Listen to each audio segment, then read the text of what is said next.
क्या है non traumatic rhinoplasty?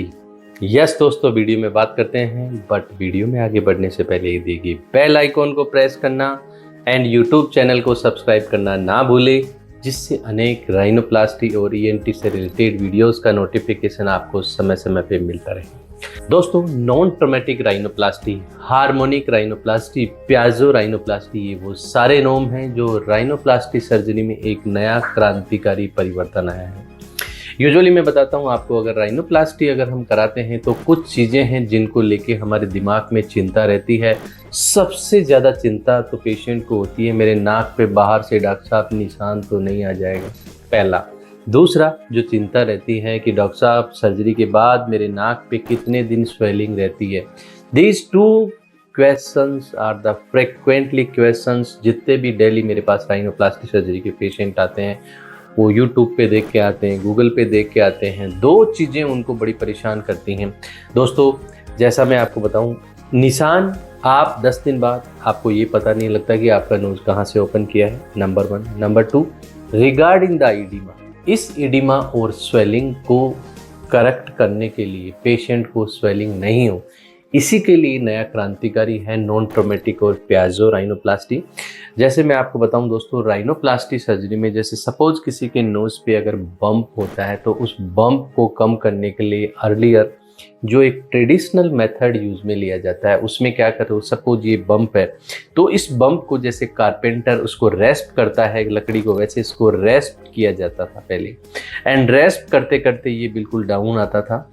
सो जब रेस्प करते हैं तो जब रेस्प के जो मूवमेंट होते हैं उस मूवमेंट के कारण, क्योंकि ये जो रेस्प होता है वो स्किन और हमारी बोन के बीच में होता है, तो स्किन के अंदर ईडिमा होता है, ट्रॉमा होता है, ट्रोमेटिक जो है उसके कारण बाद में स्वेलिंग ज़्यादा आती है। सो उसके लिए एक नई डिवाइस है हार्मोनिक राइनोप्लास्टी। उसमें ये जो आप प्याजो ये जो देख रहे हैं मॉनिटर पे, ये एक प्याजो एक डिवाइस है। तो इसमें क्या है कि ये ऐसे रेस्प नहीं करके इसमें एक वेव्स होती हैं, सो हार्मोनिक वेव्स होती हैं। उस हार्मोनिक वेव्स की जितना भी वाट एवर अमाउंट हम इसको डाउन कर सकते हैं वो डाउन होता है, तो हमारे टिश्यू में इंजरी नहीं होती। एंड जब टिश्यू में इंजरी नहीं होती तो सर्जरी के बाद के अंदर हीलिंग बेटर होती है। दूसरा, आपको स्वेलिंग नहीं होती है, नमनेस कम होती है।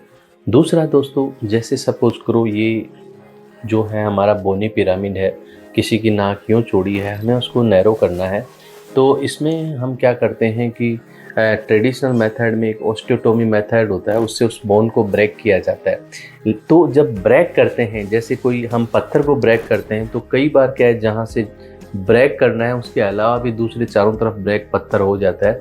तो इसके लिए इसको ये जो है इसमें प्याजो से इसमें आपको वाट एवर अमाउंट एक फिक्स डायरेक्शन में उसको काटा जा सकता है, जिससे इधर उधर अनवांटेड फ्रैक्चर बोन में और फेस पे नहीं होते।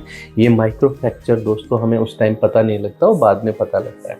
सो आपका काम बिल्कुल प्रेसाइज होता है। So this is the non traumatic rhinoplasty. That means कहीं पे भी आपको ट्रॉमा नहीं होता, ट्रॉमा नहीं होगा टिश्यू में और बोन में, हीलिंग बेटर होगी एंड बाद में हमारी जो है वो रिकवरी फास्ट होगी एंड हमें आगे दिक्कत नहीं आएगी। सो देखा दोस्तों कितनी महत्वपूर्ण इन्फॉर्मेशन है।